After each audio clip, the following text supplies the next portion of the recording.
Snímač LRZB. Učenie snímača. Krátko stlačíme tlačítko Calibration so senzorom namiereným na pozadie. Vložíme kontrolovaný predmet a opäť krátko stlačíme tlačítko Calibration.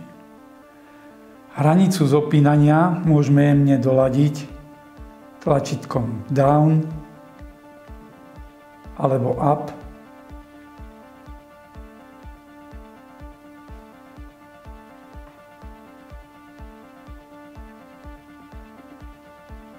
Zmena logiky výstupu.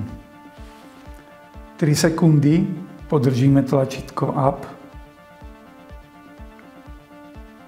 Zmeníme logiku.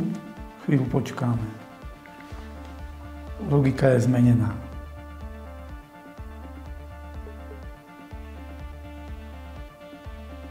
Nastavenie snímača do okna.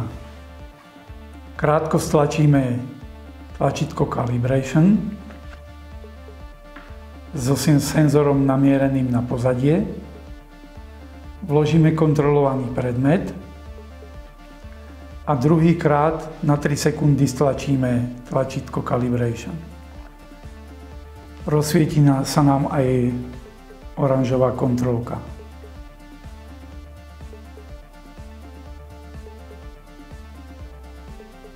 Vidíme, snímač nám zhasne, aj keď priblížime kontrolovaný predmet.